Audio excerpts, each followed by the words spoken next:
Hello, everyone. Hope you're well. Good to see you. Hang on, let me go. Hopefully, this looks like I'm on the Facebook screen. Hang on one second. Oh, it's still launching. That's why. Give me just one moment, guys. Let the systems work themselves out. Okay. Let me go back here. This is the strangest thing. I'm getting a crazy delayed action, and I don't know why. But that's okay. The show must go on. I guess I'll speak more slowly. Okay, hey Betty, good to see you. Chris, good to see you. Connie, good to see you, Connie. All right. Connie Train in the house. Deb Warner, good to see you. Good call today. I'm glad we're able to catch up. Also, good to see you. Hopefully, you're doing great up there in Bellingham and Vancouver, all the beautiful Northwest. Jeff Allen, good to see you, buddy. Just spoke with another person from Harrisburg today. Jim, good to see you. Let's see, Lisa, good to see you, Lisa. Maxine, representing the great state of Arkansas. Let's see, some of you I'm gonna have to, hey Melanie, good to see you. Michael O'Keefe, good to see you. Michelle, good to see you. Welcome aboard. PF, always like seeing you, PF, because you're always smiling. You got a happy disposition. That's good. So, Rob, good to see you. But we got a full house today. Hey, Roger, good to see you. Bringing up the state of California. Actually, speaking of California, there's Sasha. Good to see you, Sasha. Hey, Sasha, congratulations, by the way, on your closing. I think that was a week or so ago. Thank you.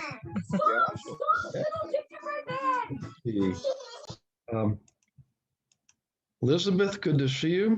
All right. From the great state of Michigan. Let's see, Tom Z.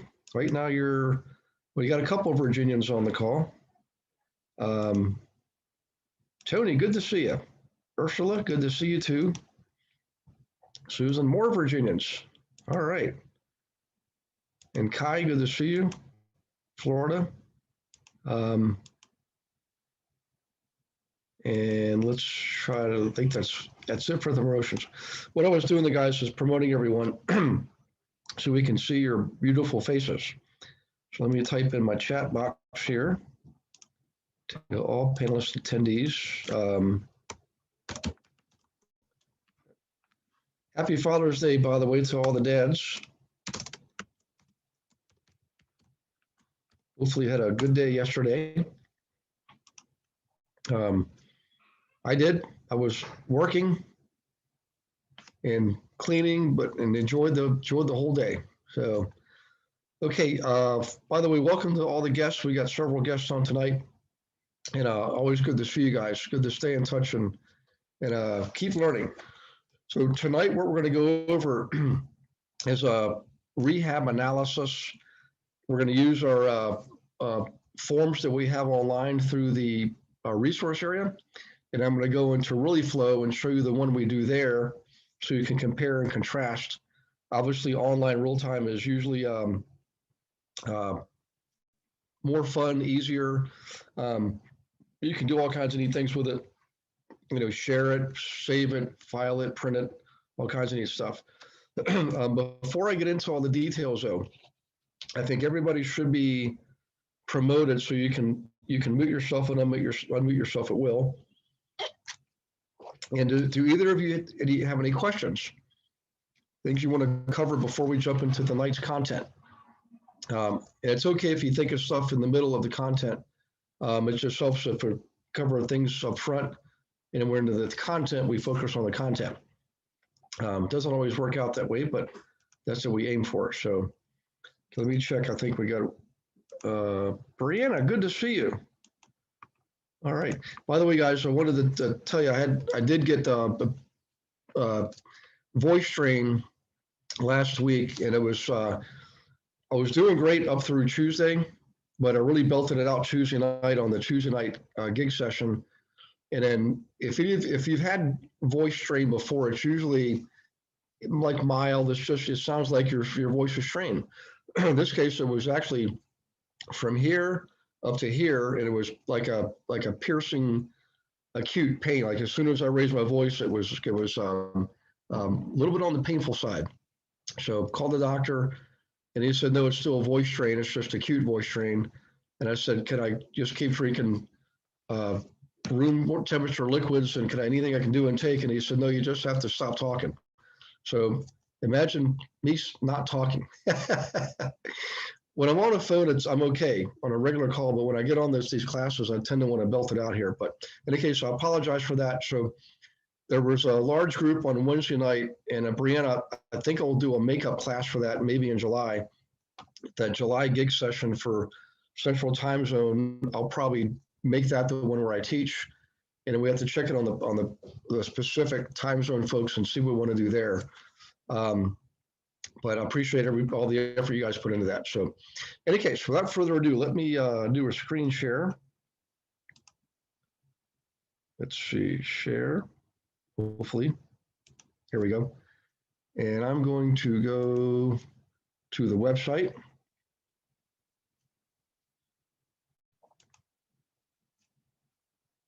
So if you're following along, to get to these forms, go to the website, realestatewithgarywilson.com, click on members area, okay?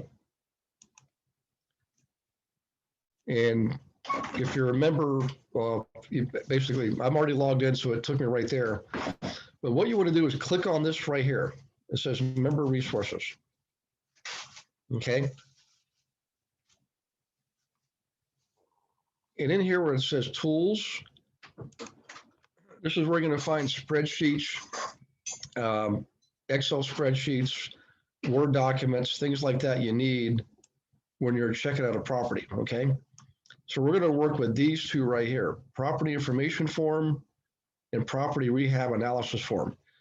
These three down here are all for cash flow. We're not going to do that tonight. I'm just going to show you basic physical analysis. Hang on just one second.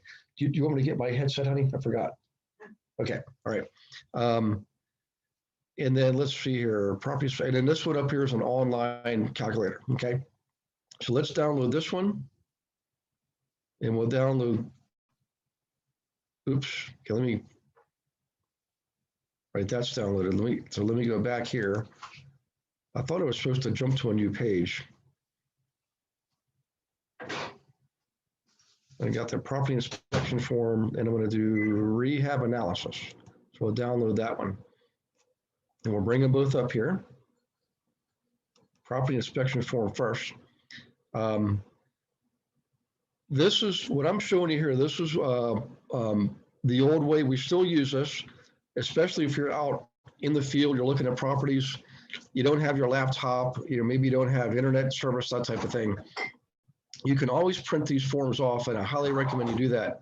Print these forms off, keep them with you, in a folder. In fact, this is my personal recommendation. I would send these to your clients and your prospects. Send them to them, and you're allowed to do that. In fact, they're Word documents, so guess what you can put up top or down at the bottom? Actually, let's do a quiz here. These forms are editable, so what can you put at the top or the bottom? Just shout it out or type it in. Contact information. Your name. That's it. Name, logo, contact information. Yep. So if you notice, there's no branding on here for me, for Gary Wilson or the GIA team or anything. And that's on purpose because we want you to be able to use this and share this with your clients. Okay. Now, I'm going to make an assumption here. The assumption here is you're out with a client, you're looking at a property for them to purchase for either rehab or for holding, buying and holding as a rental. Okay. The property information form is really just that. We're not actually going to calculate any numbers here. We're just going to make note of what has to be done to the property. And if you notice, the exterior of the building is first. Okay. And let me check the chat box here. I saw some messages coming. Your contact info. Hey, Liz, check your sound settings. Oh, you're okay. Okay, good. Um, can you promote me, Gary, Rob? Yeah, Rob, hang on one second. Let me go do that. You did that already, Gary. Oh, thanks. Okay. All right. All right. So in any case, back to this. What I really encourage you to do is to not necessarily do this for your clients. You can do it with them the first couple of 3 times. But what you really want to do is get them in the habit of filling these out for themselves, because it's their money they're investing. And you want them to be informed investors, as educated and informed as you can possibly get. I know it sounds a little bit crazy because we're used to, in residential real estate, doing everything we can for our clients. And in owner occupant world, we generally do that because it's basically one transaction and then you're done. With investors, it's going to be repeat transactions, right? An average of 4. That's the statistics on that. So you want them to learn how to fill these out on their own and get used to understanding what has to be remodeled, repaired, what have you. So they're acting more intuitively and more instinctively.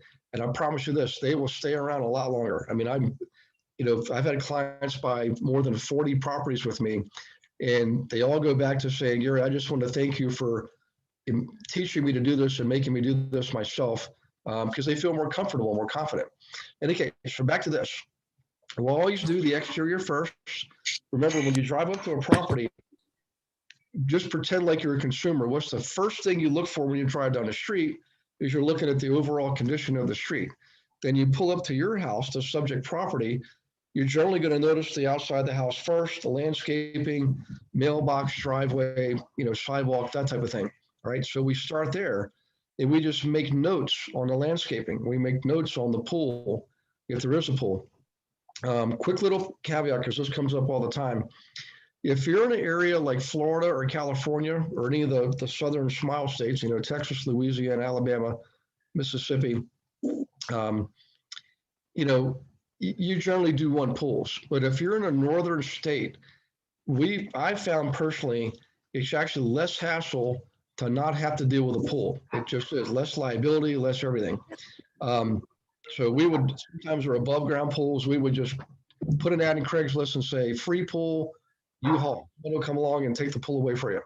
In any case, make notes on septic, if there's a septic system. Somebody's got a dog. Let me. Gary, can you zoom that form up just a little bit down there at the bottom right? Yes. Is that better? Yes. Okay, good. All right. In any case, you're basically taking notes here. Don't worry about the cost of these things. Just take notes of what you believe needs to be addressed, okay? Same thing with the building, the roof, the chimney, foundation, exteriors, and look at everything. In fact, what we used to do, sorry, here I am bragging about my voice train being over with, it's coming right back. We used to actually take around a video camera and film everything, right? And speak into the camera as we're filming.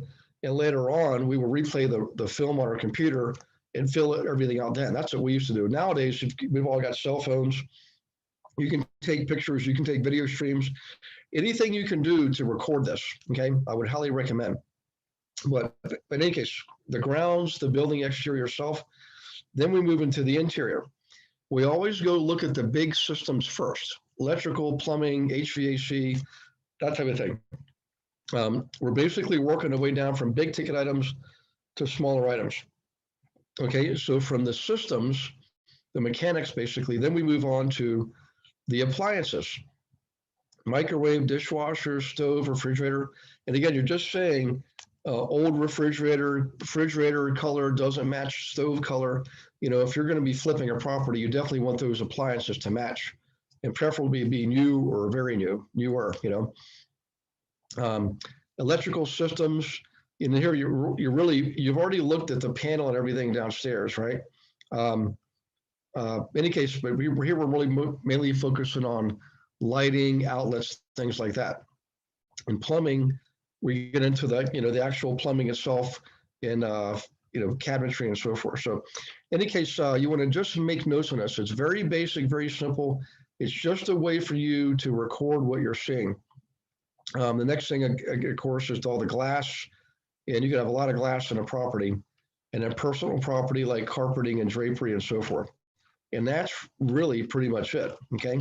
By the way, just curious for those of you who've done rehab before on flips or rentals, when you go to check out a property, do you generally take the same approach? You go to the exterior first, then you work your way to the inside and work your way down by big ticket items down to the smaller items. Is that any yays, nays, or any other approaches? Feel free to speak, because I'm going to want you to be able to share with other people what your experience has been.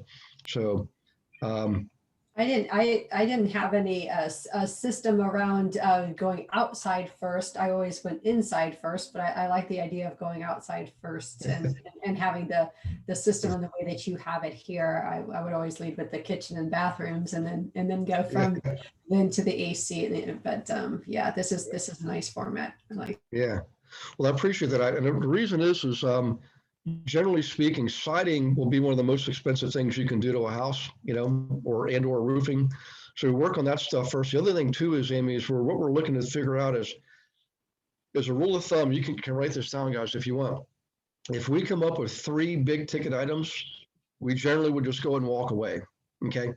I know it's going to be tempting to keep looking at the property, but the logic is, generally speaking, the more projects you have and the bigger the projects, the more risk you run of cost overruns, scheduling overruns, just all kinds of things, and we want to reduce risk as much as possible.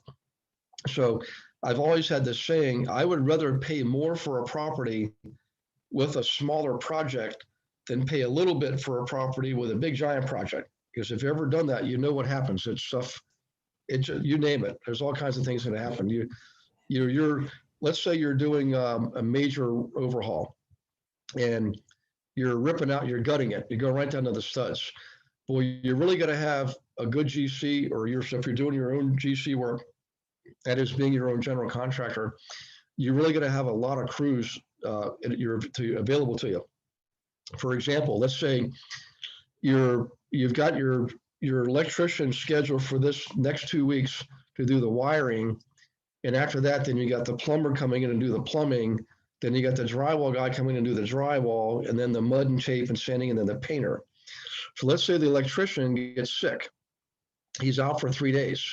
The plumber is going to say, well, heck, I can't wait. I've got to go do another job. So he goes and takes a week to do that.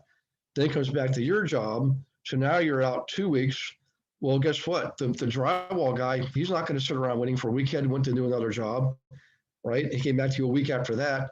Now you're delayed 3 weeks. Well, in the meantime, the painter had to do some other work. He can't be sitting idle. So these. So true. Oh my gosh, that's so true. Yeah. Has that happened to you, Melody? Oh boy. Yep. Oh yeah. Yes. It's so painful. Yep. And it's very tempting to want to do it yourself, to be the manager. And I'm not saying you can't do it. Any one of us here is capable of doing that. It's just, when you're dealing with other crews and they have people they've got to pay and their families got to eat, that's what happens. It'll just delay things, and next thing you know, your project takes 6 months instead of 3 months. So, in any case, what I want to do is move on to the more important form. This is important, by the way, but the next form is. Let me get out of here real quick. Hang on 1 second. Whoops. Hey, come on, computer. Reduce that one. Let's go to the other one. Okay. Oh, it's coming up now. Sorry. Let me blow that up and expand it a little bit. Hang on 1 second. Okay, can you guys see this okay? Okay. I can see it. Oh, good. Thank you. Okay, a little bit more involved. So let me bring this down here. Up top, you want to put as much information as possible, the address of the property, so forth and so on. In here, you might have some costs that you might not normally think of, like an architect. And this is important because I know some of the bigger projects that I've worked on, either personally or with my clients, we would not only get an architect to let us know that our ideas are sane or they're insane, or he or she might have better ideas, but more importantly, if we have a bigger building like the church we just got, the municipality required us to have architectural renderings. We couldn't just submit our own drafts. They would not accept that. They have to have architectural renderings. So you do have to have an architect in place sometimes. And it wasn't like a giant project. In fact, it already had 14 bedrooms or 13. We were just adding another 5, possibly 2 more in the basement. But the 5, the rooms are already there. We weren't actually adding any walls. We weren't tearing any walls down. It was just making use of space that wasn't being used currently. But the real reason they wanted an architect is, believe it or not, it had to do with like lighting and security, where these things were going to be placed, how they're going to be wired. What type of lighting are we using? The illuminate or whatever they call it, the illumination. Believe it or not, we had to have an architect do that. Okay, so in any case, there are definitely legal fees. The bigger the project, you might have to get a zoning approval or an occupancy variance approval, all kinds of things. And of course, if you've got accounting requirements, advertising requirements, so forth, all kinds of permits and fees. This is the kind of stuff that, boy, you really want to account for it up front, because if you don't, and you think, oh, it's not going to be that much cost, it can really add up a lot over time, right? In any case, we get in now to the physical characteristics, and if you notice, it's a lot more elaborate. So in a kitchen, you've got appliances, right? And you want to put a price tag on these things. In most cases, we never repair appliances. We just simply replace them, okay? If they need a repair, we might have a guy come out and pick them up, give us a few bucks to let him take it and repair it and sell it in a used appliance shop. In any case, you put a total there. Then you get into the bedrooms, master bedroom, bedroom 2, bedroom 3, bedroom 4. You want to put a dollar amount. Now, if you remember, there's other things down here like windows, plumbing. I'm going to jump back up in a second. But if you need details, you can go back to your information form and realize for the master bedroom, you need new carpeting and paint, and you would add those 2 together. So if that's what you're doing in the master bedroom, you put carpeting and paint equals, $1,000 or something like that. And do that for each bedroom and each bathroom, den, family room, halls, floors, everything you can think of having to do with the property. Water heater, water softener, boiler if there is one, air conditioning. Holy smokes. There's one crazy looking form there. Air conditioning and ventilation.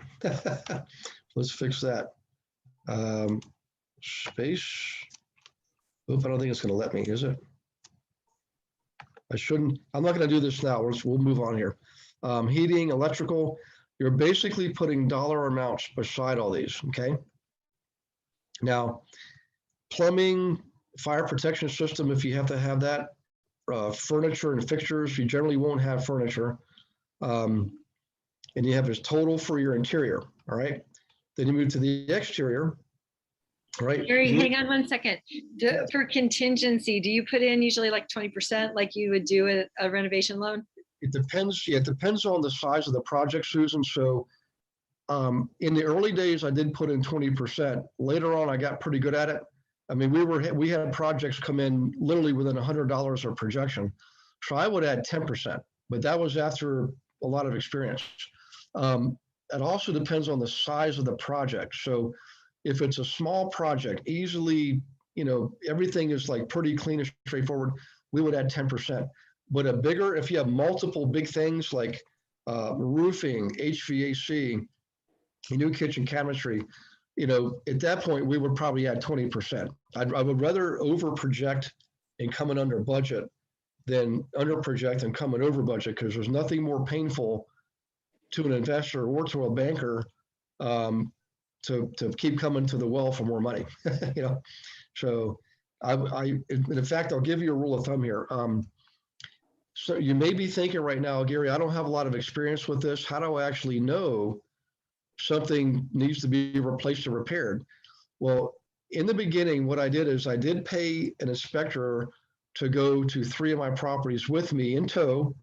And I said, I'm going to pay you to educate me. And I would come in there wearing overalls and old boots and everything. And I learned from him. Okay. Now, if you don't want to do that or can't do that or don't want to do that, the other rule I learned is this is what I taught my clients is when in doubt, assume it needs to be repaired or replaced. When in doubt, like let's say you're looking at a stove and some of the panels not lighting up, but the pilot's on, you might think, well, maybe it'll work, maybe it won't. Assume you have to replace the stove. It's better to assume and overestimate than underestimate and be wrong. Okay. Does that make sense, guys? Like when in doubt, assume you're going to replace it or repair it. Okay. Yes. Hey, Yeah. Gary, Yes, sir. I noticed that on all of your sections here, well, A, B, and C, for all of those, you have a separate contingency. Can you explain why that is? Is that necessary? Not really. You could probably have one contingency, Rob, but if there's a lot of work in some areas, but not a lot of work in other areas, for something, if I'm up here saying, like I don't need, any of the appliances, so that's not it's not a go. Let's look up here, legal fees. Let's say it's a small single family home. I don't have any architectural fees. I don't have legal fees. I don't have to get any permits. Most I'm doing is paying my loan fees. I probably won't have a contingency there. Probably make that zero, and then down here, I'll put in contingencies. So I would agree that I don't think it's necessary to have them in all the areas. But I know sometimes what would happen is I would bring in usually 3 contractors, sometimes 2, not necessarily price themselves against each other, but what would happen, Rob, is contractor A would have an idea for like roofing and windows that contractor B didn't. And I could reduce the scope of that part of the project and then proportionally reduce that particular contingency. So it's more about just me being sort of a, detail oriented kind of person. So I want to have everything broken down by component, and contingency was part of that. That's really why I did that, So, Okay, thanks. yeah. Any case, amount invested, you got mortgages, maybe multiple mortgages. All right. Closing costs, other items in there, and then you add up all the areas. Then you figure out what your selling price would be. Okay. Profit before cash or notes. See, funny thing is some of the stuff was back when I first started back in the 80s. And This is Savannah again, I think. what's that? Oh, I some think of LeVar Burton's coming up. I don't know when though. somebody's got to be muted. Let me see if I can figure out who that is. I'm not sure. I think it was Liz Corellis. Okay. For some reason, I'm not getting the full panel here. Let's try this. Got me a grid. Okay, that's quieted down now, so that's good. All right, so back to this. What's interesting, guys, are notes are coming back in the vogue in the last couple of years. A lot more people are getting in the notes. In other words, you can, if you'll say you're selling and you're willing to entertain owner financing, a buyer would give you a note for say $50,000, and the other $150,000 they're getting from a bank. Okay, you can take that note and sell it, right? Let's say the note is showing face value $50,000, and they're paying you 10%. Well, right now prevailing mortgage rates are still around 4% or less. So you've got a pretty valuable commodity there, a note that's paying 10%, 6% more than the market. So you can sell that for a premium. People would pay you money to get that 10% revenue stream. And you may be using notes too. You can take a note out on another property to get to a seller to buy their property. And that's also a commodity, So in any case, a lot of these things you'll see are, you don't see them a lot, but it's good to learn about them because they kind of go in and out depending on where we are in the economy, okay? Some things we do in a market like today, where it's an absolute seller's market, that we wouldn't do when it's a buyer's market and vice versa, Gary, Okay. if you Yes, ma'am. sold the note, how do you have the confidence that someone is going to be making the payment? Because you would still be on the hook for that, would you not? No, wait, so what I would do if I have a note that I received as a seller, like as I own or finance $50,000 and I sell the note, the buyer of the note, the responsibilities on him or her to collect the payment from the original borrower, who the person who bought the house. That's not, so I don't, so in a contract, you make sure you don't have, you're not liable for that. It's not like a traditional bank mortgage. So it's not like an assumption either. It's literally, it's a commodity that you're selling for profit. And sometimes, by the way, this is a neat trick. Let's say the house you would normally agree to, 190,000, where they would give you 40,000. What I would do is I'd say, I'll tell you what, I'm willing to hold it, but I want to hold it 50,000, not just 40. Okay, at 10%, because it's a benefit to them to have that money coming from you and not have to borrow somewhere else. Well, then I would do is I could take a discount on that note. I could sell it for 40,000, right? Knowing that's really what I wanted originally. And whoever buys a note for me is buying a $50,000 note, but they bought it for 40,000. So they got immediate $10,000 benefit and they still got the 10% income stream coming in. So we're kind of getting off on a tangent. This subject, by the way, we're going to go over in, let me tell you when we're going to go over that. I think Beverly just put out the July agenda. And I'm trying to remember, let's see, when did I say I was going to do that? Creative purchasing techniques or financing options. Maybe it was August. Hang on one second. August, we'll play. Yes, August 2nd, we're going to go over financing.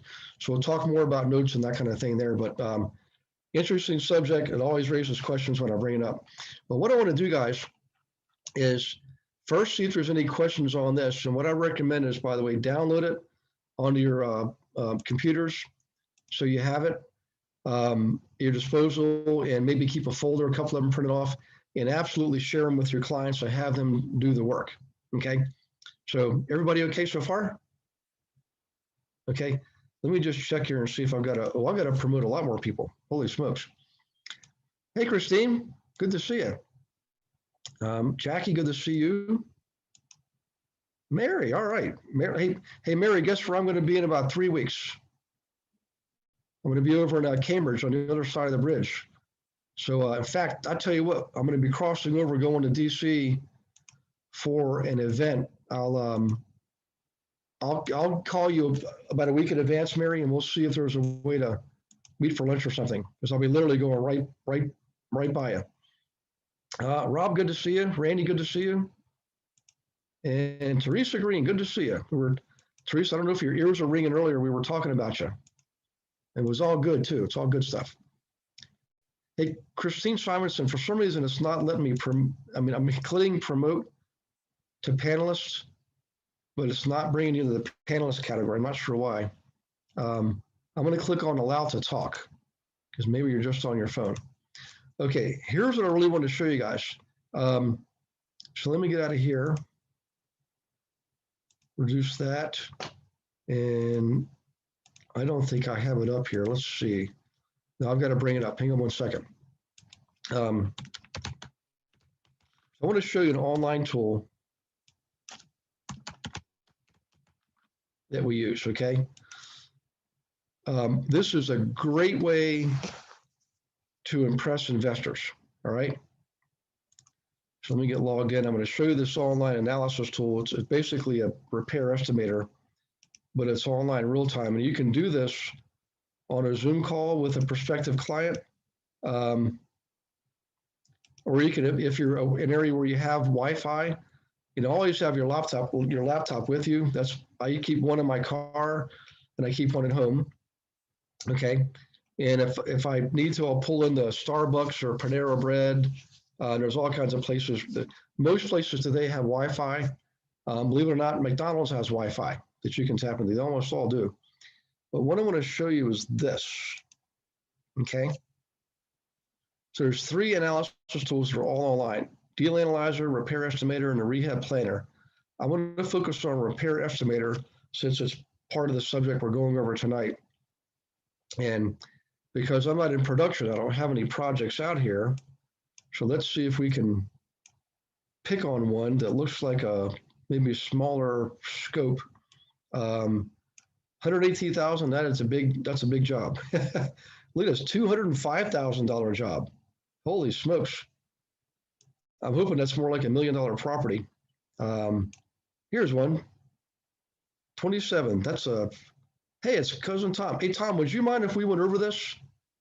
Tom Z, if you could let me know. I don't want to show something I shouldn't be showing, but something like an active project for a client or something. You know? Yeah, it's not active. Go ahead. Okay. In fact, would you mind? Maybe you can sort of chime in and walk us through this. What I want to Sure. do is demonstrate the use of the form, but since you Yep, you got to open it up. okay, yeah. Okay, hang on a second. Let's I think it's thinking about it. It is. It's doing the proverbial. I think I gotta wait to click that before. For some reason, this is always kind of slow here. Oop, I'm gonna click wait because usually it comes up right after that. I mean, this would be a great exercise. So everybody out here, remember, if you're looking to impress somebody, keep the laptop with you. Go over the project, like walk through the house with the client or prospect. Then go to Panera Bread, go to Starbucks, sit down on the computer, bring this up, okay? And then plug in the numbers, sit there right in front of that, or really impress them, or just simply do it on a Zoom call. Now there should be, I have no idea. Oh, here we go. Hallelujah. There we go. Yep. All right. So take her away, Tom, and you just tell me where to go forwards, backwards, and Okay. So this was one of my first, I think it was my first gig. A friend was in on the call and they got the investor bug. And so that evening they were searching the auction websites, found a property going up for auction and sent it to me. And it was being sold in 3 land parcels and the house on 2 acres. So four separate auction pieces. And they said, Tom, is this anything worthwhile? So I've dealt with a lot of land before, and I ran some quick numbers on what they could do with the land, and we pretty much eliminated the land. I told them the house has potential at the right price. So I took the pictures off the auction site and plugged them in here, estimating what I've had contractors charge in the past for different items. We knew it was going to need another roof. It was going to need appliances. Gary, you can probably scroll down. Okay. Let's see. So the roof is 5,500. Yeah. Now, did it plug in, Tom? Like when you gave it the square footage, did you also have to give it this? Yeah, go ahead. I'm sorry. Yeah. So I think there was a default unit cost per square foot. Awesome. And then I adjusted that for my locality with what I knew. So some of them I went up a little, others I went down a little, but it gave some default numbers on it. So it was going to need painting. The kitchen was going to need updating. Cabinets could have been painted or replaced. We probably would have, power washing the exterior. I think it was vinyl, aluminum siding. So all of these figures here, the ones that are lighter ink, they're I guess Correct. defaulted in. Oh, that's awesome. Okay. Correct. And so none of that, and from what I saw initially in the pictures, I didn't think we needed to do anything with that. Okay. And you can keep going down. Okay. Painting. Interior, they were gonna repaint themselves, so the cost was a lot lower than having somebody coming in to do it. There was some carpeting, some vinyl that needed to be replaced. Let's see, keep going down. Yep, carpeting, vinyl, 250 square feet, 400 square feet. Yeah. So if you don't change a figure like a dollar figure, it'll be left with whatever they pre-filled. Correct. Awesome. I like Correct. it. Okay. And Countertop. so, Mhm. yep, a countertop, appliances, refrigerator range. The big question mark that we had was I saw some concerns in the basement. It was an unfinished basement. And from the lay of the roof line, I was worried about water coming in through the basement door, and also uh, hydraulic, hydraulic pressure Mhm. against the block walls. Um, so I gave them some initial numbers and said, if nothing surprises us when we go and see it, and we can get it at at the at the price, we took our after repair valuation. I think I came up with about 180,000 to 200,000 what they could resell it for. Okay. Uh, we took 30% off, then we subtracted this 27,000. I think I told them somewhere around 120 or so was the maximum allowable offer on this. Okay. So I went out. They couldn't make it out. The auctioneer had it open for inspection, Mhm. and they weren't able to get by. So I went down to the basement. Nothing surprised me with what I saw from the photos. Yeah. Let me Uh, go back to the basement. yeah, question. I added a 10% contingency, $2,500 contingency on it. Okay. Went down into the basement, and 3 of the 4 walls, if you took a 2x4, and my brother was a builder, and it taught me this trick. You take a 2x4, you set it up against the basement wall, and if it teeters, you've got, and so it was soil on 3 of the walls. Mm. And so you had the pressure from the soil and the water pushing horizontally against the walls. 3 of the 4 walls had seams breaking the concrete block all the way around. And I told them, you will walk away from this property.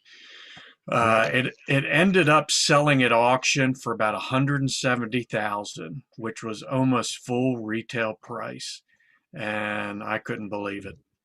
So Yeah. that was one we walked away from, but it was a good education for them, and Yeah. they were very appreciative of it. Yeah. What amazes me, look at all the details in here. Oh yeah, yep, Excavation, digging, footing, trenching, backfill, new foundation, pour concrete. This is everything you could possibly think of. yep, The foundation. yep. So we could have jumped back in on that, but it would have lowered our maximum allowable offer to probably about 70,000. And I Yeah. think I gave them somewhere a number between 60 and 70,000. Yeah. What I would let them play around with. Okay. Amazing. Yeah. What I will tell you this, guys, since we talked about foundation walls, I've had a few houses that needed, they were basically big rods, steel rods, and they would uh, have a steel plate on the inside of the wall with a big nut on it on the end of the Yep. rods. It was threaded. And on the outside, several feet out, they would excavate down and put the other plate in, right? Yep. And torque it, pull the wall back. And they would put these every 5 feet. And back then, it was about $600 per pin. We call them pins. Mhm. But then you got to deal with excavating, and I mean, it's a big job. And then you've always forever got these steel plates every 5 feet with the bullshit. So it's going to scare people. And that's the thing is, we had one job we actually had to go down. This is crazy, guys. Underneath the footer. See, the footer is actually underneath the foundation, right? And underneath that, the footer can crack and drop, which would happen sometimes in older homes. And they would go down and drill down to bedrock, sometimes 20 feet, sometimes 120 feet, and then put a jack underneath the footer to jack it up. And they put these jacks on these stainless steel pipes going down to bedrock. And that was not $600 per thing. That was like, $1,200 per pin. And it's expensive. You're looking at probably excavating, even a couple of pins, you're looking at probably $10,000. Because whenever you get heavy machinery out there, That's by the hour, you know, and those guys are not cheap. So in any case, so let's do a poll here. Now the old way was the old forms on the website, which obviously still work. And then this is the new way. So let's do a vote here. Type in the number 1 if you like the old way and number 2 if you like the new way. Or you can just call it out or raise your hand if you want. I was going to say hold up your finger, but let's be careful about that. There you go. So the reality is, guys, is I actually would recommend, if you're out in the field, you don't have your laptop, you don't have Wi-Fi, start off with the form, the paper form, and then later on come back and type everything on the computer. It will really impress your clients. You know, I would let them do the recording if they're going to record things on camera, because it's going to be on their phones. So for the most part, everybody's saying number 2. Yeah.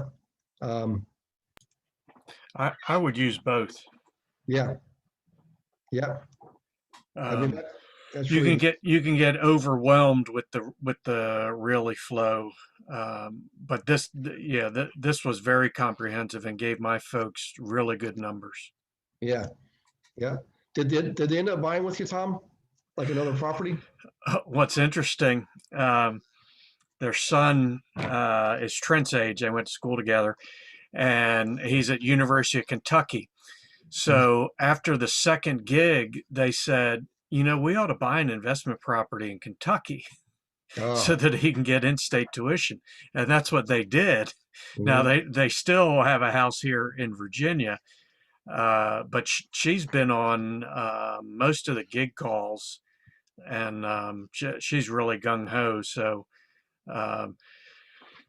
whether it's, and I know the family real well, so the family's looking at investment properties locally as well. So yeah, it's been very good. Good. Well, that is an old trick. When I was in college, I had two friends whose parents said that they bought properties so their children could live in while they're in school, rent out the other rooms, pretty much covered the mortgage.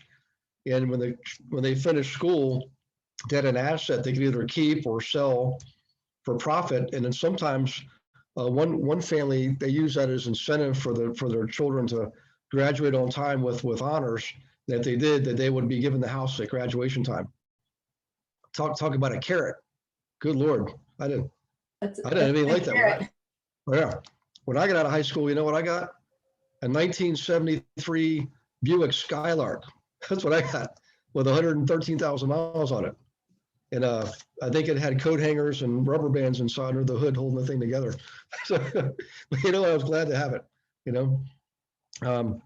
Okay, let's do this. That's really the 2 things I wanted to cover tonight. I want to go back and review a couple of steps here. We made a lot of assumptions. Number 1 is you're using this because you already have identified a property with the client, so you've done some desk work up front. And what I mean by that is, if you remember in the training modules, whether you're doing a flip or a rental, we actually strongly encourage you to do as much desktop analysis as possible first before you ever go hop in the car and go review the property.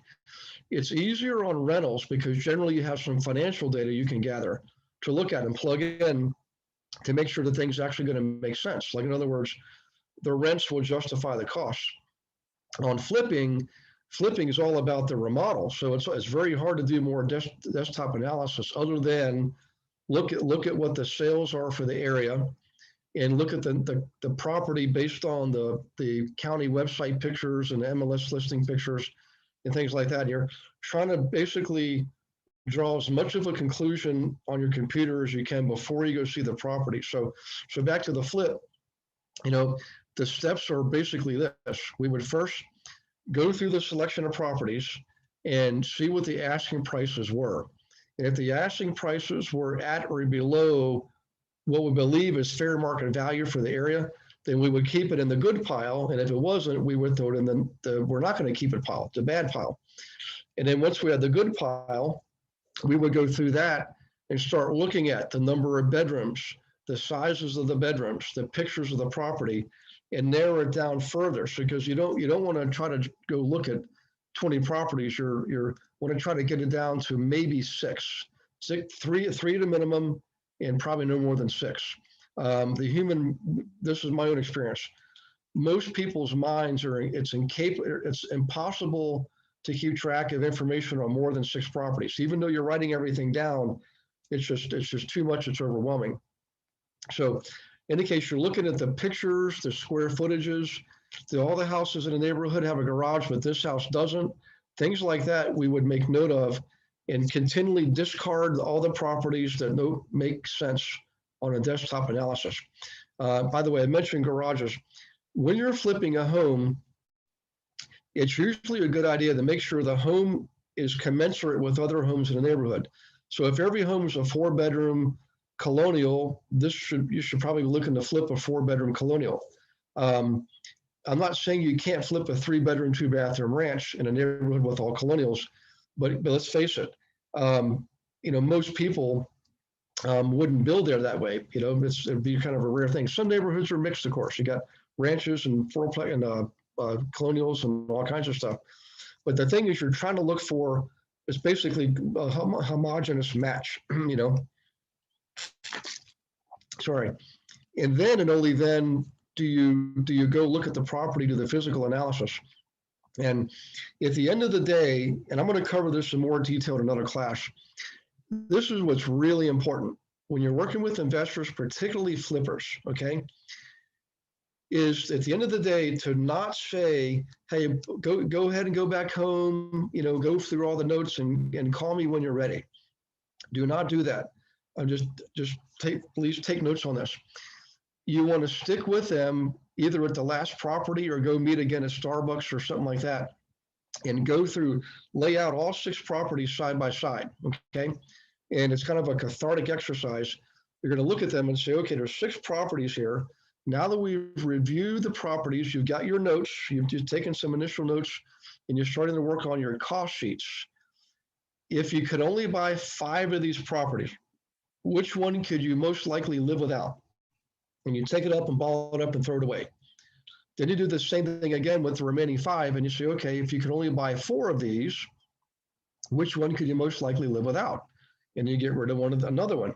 And what you're trying to do is get it down to where they say, you know what, I just can't decide because I like all 3 of these. 3 properties is not a bad thing to have. You definitely want to get it, hopefully one of them will work out. 6 might not work out, but hopefully one will. And if it's 1 to 3, that's when you say, okay, I want you to do this. I've got the information here. You got the information. I'm going to call you at 9 o'clock tonight. Before we meet, could you please go through this and add any other additional cost or, additional subtractions you need to. Send it to me in advance. I'll call you at 9 and we'll go over this. And at 9 o'clock, you settle on the final one you're going to make an offer on. And you literally make the offer that night. I don't care if it's 10 o'clock at night. You write the offer, get them to sign it, give you a photocopy, hey, money check and proof of funds if they need it. Send it off to the listing agent and let them know that they send them a message saying you got an offer in your basket. Please get back to me by close of business tomorrow. Okay. Now in today's market, they're going to say, yeah, buddy, you and the other 50 people that just made an offer too. But in normal times, you don't want to let too much time go by. You want to give them, I would say, no more than 48 hours, okay? And have them get back to you with a response. Now, one more quick trick, and I'll take questions and we'll wrap things up here. When I'm selling, I'm the listing agent, and I've got multiple offers, okay? Please remember this. A lot of agents don't do this. I have no idea why. Always issue the highest and best disclosure. We've got multiple offers. Please inform your client we got multiple offers in 24 hours, which is 5 o'clock the next day, what have you. Please submit your highest and best offer. And maybe you'll narrow it down from 20 offers to 10, okay? My rule of thumb is this. If I still have multiple offers on that first round of highest and best scenario, let's say 10 offers remaining, I'm going to do it again. I'm going to say, you know what, we still got 10 offers. It'll come at us again. Give us your highest and best. It's in your client's best interest to drive that price up and have them get as much as they possibly can get. Does anybody, show of hands, has anybody done this before or also been on the other end of that? when you've had multiple rounds. Yep. Where we got that from is the banks. The banks do that. Okay. And why don't we do it? Well, we should do it. So in any case, any questions, guys, feel free to unmute yourself. I don't mind if you want to do that or just type in the chat box. Hey, we got David Jim join us. Hey, David, good to see you, buddy. All the way from Dallas. And Srinithya, did I pronounce that correctly? Ojasina. So if you could let me know, Srinithya, if I got that right or I'm close, because names are important, and I'm glad you're on board with us. Okay. All right. I'm gonna stop talking as I keep saying if you have questions, let me know, and I keep talking. So, okay. Oh yeah, sorry, I had my phone a room away, but I'm here. I'm listening. Good to see you, or good to hear from you. Yeah. Yes, good to hear from you too. So I'm going to stop sharing. We can all be visual here. How we doing on time? We got 2 minutes left. Let's see. Who can I pick on? Who can I call on? Hey, Gary, I got a quick question. Yes, sir. The reason we didn't do highest and best on our last sales was because we already had a lot of offers and we were having trouble with appraisals, and particularly FHA and VA people. So we were looking for people that either had cash or a high down payment with a conventional loan. And we only had like 1 or 2 of those people. And I think in each case, one clearly stood out. So we didn't want to risk losing those people. So we just went with those offers, and they were already substantially higher than asking price, you know, in today's market. So you did 1 round of highest and best, is that right? No, we did not. Okay. Yeah. Because it had already gone through appraisal and been rejected, and the houses were not meeting appraisal, so we were having trouble. We couldn't have driven up the price anymore anyway because we knew it wouldn't appraise. Right. Was this one of the Idaho properties, or was this one in Cali? Both. It happened in 3 or 4 of the properties. Wow. Okay, that's a good point. When it comes to those, like you said, VA and FHA, I know Amy McConnell had something like that happen to her too with her property up in Canton. It was a 5-plex, and the appraiser came in and literally said, "I just want you to know, I don't base the appraisal based on what buyer and seller agree to. We're not going to let the crazy market dictate the price. We're going to use science to figure out the price of this thing," and they came in lower. It was by, I think, 20,000 lower than they agreed on price, which is interesting. I'm sorry, none of the appraisers would take our comps. They stuck their ground to what they had given us. Yeah, which is interesting because if you ever studied appraisal or if you got an appraiser's license, what's the primary definition of appraisal or value? What buyer and seller agree to? Yeah. An appraisal is just an opinion. Yeah, but the market is so crazy. I mean, you know, this is how you know you're at or near the top of the market when things like this are happening. So, you know, I personally don't really pay much attention to the TV and the news because, you know, they're just reporting what they're given to report. And funny thing is, people say, "Well, Gary, all the indicators are we're going to keep going." And my first response is, you know what? Same exact thing happened back in the last recession too.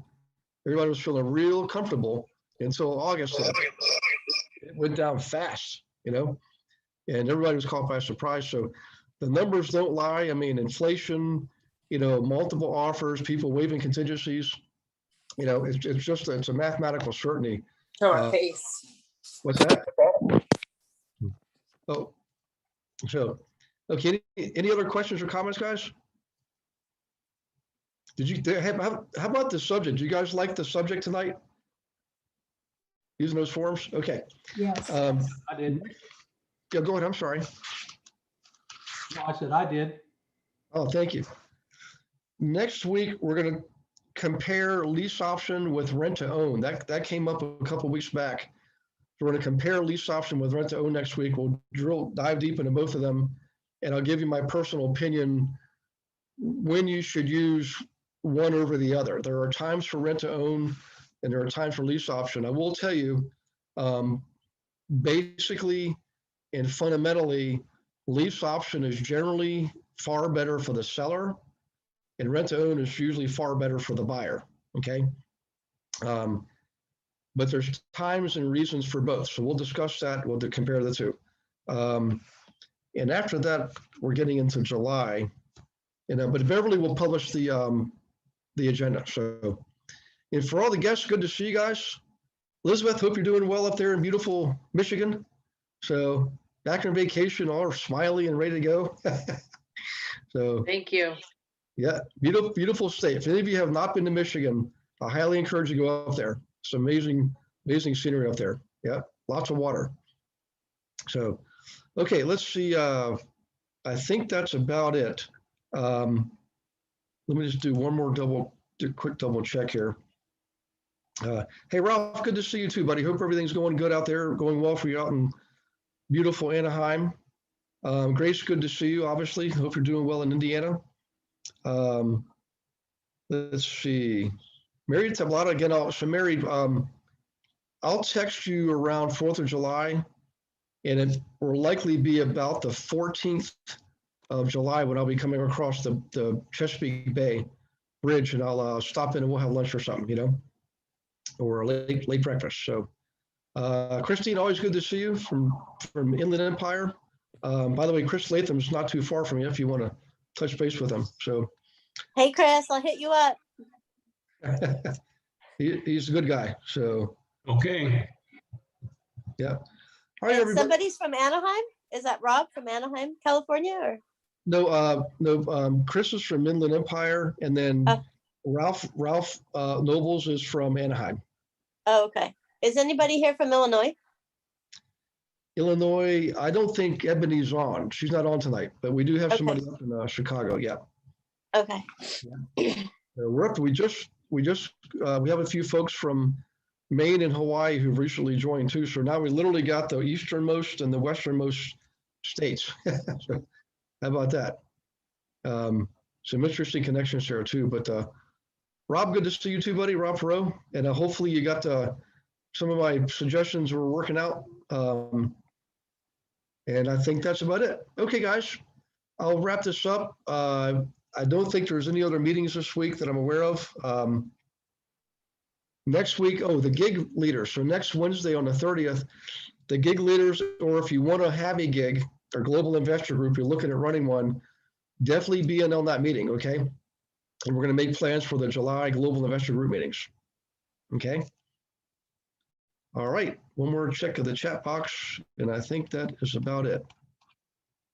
Okay, going once, going twice. God bless you all. And your Bye. families.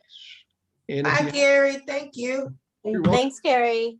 And if you haven't set up a one-on-one, please set up a one-on-one, okay? All right. Gary. Hey, Melanie, real quick, any update on the assisted living facility? I think that's been probably a while now. Well, the one I was talking to you about went pending literally just right after that. So Are you I don't- serious? No, it was so upsetting. I didn't even get to when we had our pep talk and our strategy meeting and everything, and then I reached out and it was already pending. Like literally, he said that day, Man. So I I learned a big lesson. And it was out there for a while, wasn't it? It was on the market and then they took it off the market. I'm not sure why, and then put it back on. And when I put it back on, then I was like, okay, I'm gonna call on it now. That's when I reached out to you. It didn't take long. We were just talking about that today. Like, it seems like whenever you ever think about somebody and all of a sudden they call you out of the blue. Yeah. There's something to it. I swear. Same thing with when Alexander Graham Bell invented the telephone. He wasn't really the only one. There was a couple other guys. It's like, we've been around for thousands of years, and all of a sudden in the same year, 3 guys decided to create this thing called a telephone. Yeah. See? Oh, That's fun. whenever you have one of those intuitions, I'm telling you, I've learned this. You just jump on it. Yeah.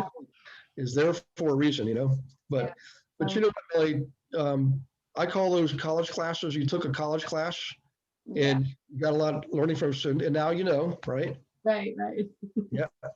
And Melanie, Yes, you looking at assisted living as just own the building and lease it to a company or to have the company itself? both. Yeah, to have the company and to run the assisted living myself as well. Okay. You're not worried about government controls and issues with that? I'm not gonna say I'm not worried. I've cautious optimism, and of course doing your research and all your due diligence. That's why I have a great team behind me, and I'm going to be working on coaching with another company who specializes in assisted living. So with those resources, I feel confident moving forward. I could definitely see that being a market, a big market in the future. Yeah, you're right about that. Because we boomers are getting older. yeah, it actually is. So what's happening, guys? I did some research on this. They project between now and the year 2050. This was a 2020 report that this segment of the population who require or want either assisted living or independent living is going to increase by 52%. So it's amazing. Yep. And so Rob, what we look for are more independent living type arrangements where there's not as much regulation going on, but you still want to provide, the kitchen, the meals, the dining room, the living room, easy come, easy go access, maybe some local vendors, bringing shuttles by to go to the casino or go shopping or go to the beach or the lake, whatever. I mean, as much as we can do to offer them, they're paying top dollar. Even I'm up here in Beaver County right now. In Pittsburgh, we're looking at some of these, and man, they're getting an average of over $3,500 a month. I thought it was going to be like 2,000 or something. Nope. Per room? These folks, yeah, yep, Wow. Yeah. yeah, it's amazing. Melly, what is it down your way? Would you say for the light? We'll call it. It's just a living light or independent living, is it? Right. So our average is around, I'm going to say for what we're looking to do, like 16 beds or less, has been $3,800 to $4,200, and that's a level underneath what I'm looking to do. So expecting a little bit more than that, but yeah, that's per bed. And then that with the double occupancy, the beds are running about 3,200, single occupancy 38 to 42. I've been calling around and looking around. And then, yeah, so. Is that with ensuite baths or is that with common use bathrooms? Yeah, not all of them have their own ensuite. So what I've found is that ideally it would be lovely to have that as an offering, but the units that I've been looking at, the facilities I've been seeing, have not had that. So sometimes they have like 6 to 8 bedrooms and then 4 bathrooms, 5 bathrooms, that kind of thing. But not everybody has their own bathroom. Yeah. Are you going to require, are you going to have, and I'm not sure what state you're in, are you going to have an administrator to oversee all of this? Well, I am going to have an administrator to oversee it. And I'm still working on that, who that's going to be yet. That's the most important hire for me. So work in progress. Yeah. Oh, cool. And Rob, in Texas is a very interesting state when it comes to this subject. They generally have much higher occupancy limits. Like in other words, say a 2,400 square foot 4-bedroom ranch. I don't know the specifics, Melly, but I believe they can probably have 12 or 16 beds. Yeah, so, maximum is 16 beds. Wow. And yeah. Yep. In a 4-bedroom? What did you say? In a 4-bedroom house facility?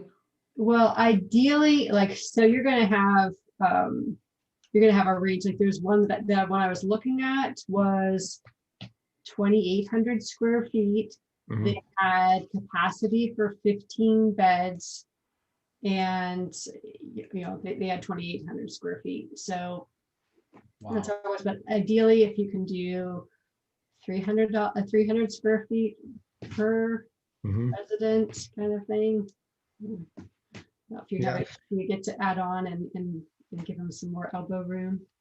Yeah. And sometimes, Rob, what they're doing is if they have a walkout basement, they'll put a couple of suites down there, or they'll convert a den, for example. As long as they have a separate living area and a dining area, they can convert a den, you know. Yeah, yeah, exactly. And they, like, one of our classes, they showed us how to like carve up the space creatively for the assisted living, and a lot of them they'll use the oversized living room if they have their separate living room, family room scenarios. And yeah. And I'll tell you where else this is really big is, I know it's not a surprise, but Florida is huge in this business. And Alexandra, thanks Alexandra for sharing, by the way. She's got a friend who has about 10 houses under 14 beds, and they don't need to comply with ADA. So Alexandra, is that, really?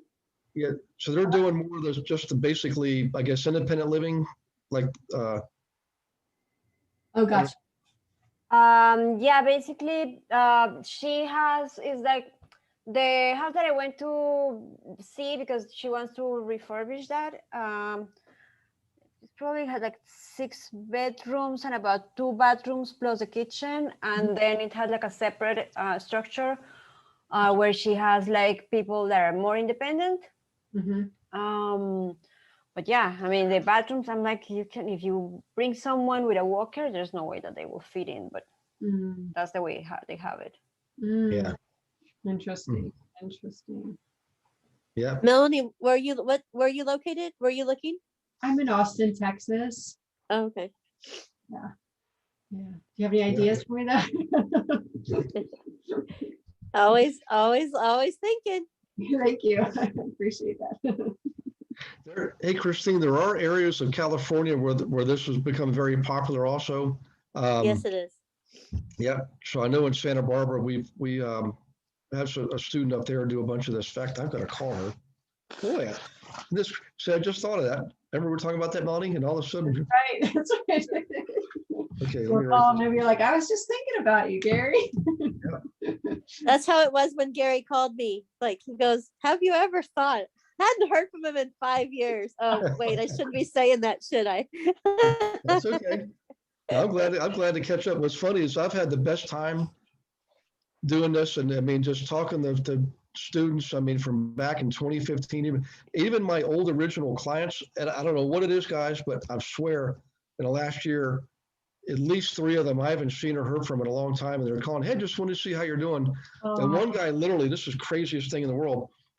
We were going through some old files, and I pulled up an old booklet we had done for his. He was flipping a multi-million-dollar property, and I was thinking, man, I wonder what old Joe's up to. And I was up going to her funeral on Saturday. This was a Thursday.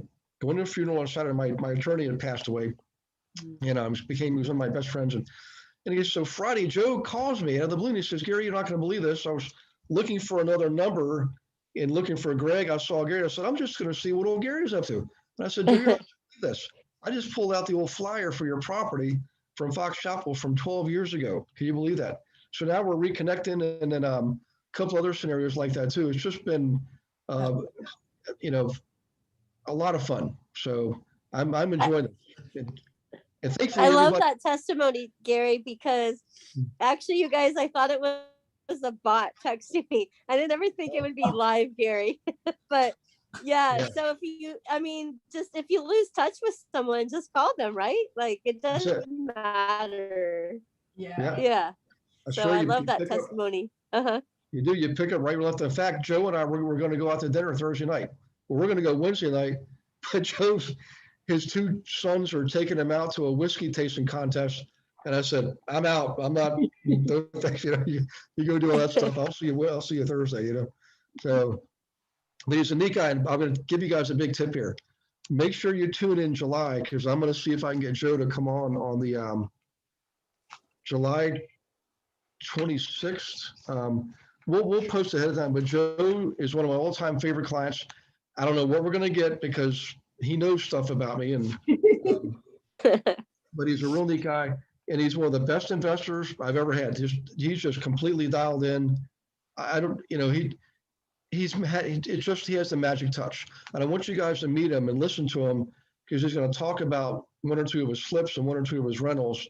and how he progressed from the little teeny stuff up to the big stuff in pretty short order. And he's retired, you know, so he actually lived the American dream and did it. Where's he from? What part of the country is he at? He's north of Pittsburgh. It's an area called Cranberry. He was in the metals recycling business with another partner. And his wife, I met her name was Angela too. They both met each other years before, I think in the printing business. He's just got the entrepreneurial gene. So he helped this metals business build up to the top and then paid himself to retire, started investing. And I met the partner too. And I mean, this is just kind of how the business goes. You always say yes to somebody. Remember Christine? I had her on with Benny, my other client, about a month or two ago. Remember what Christine said? Somebody asked her about the guy that bought a $14,000 property. She said at the time she knew it was not going to be a few $100s is the most she'll get. But the client still works with her all these years later. He's buying big properties now. And she said she can count at least a dozen other people that he referred to her over the years. And that's why you say yes, because you just never know what it's going to turn into. And Joe was one of those guys for me. You know, I wasn't too sure in the beginning.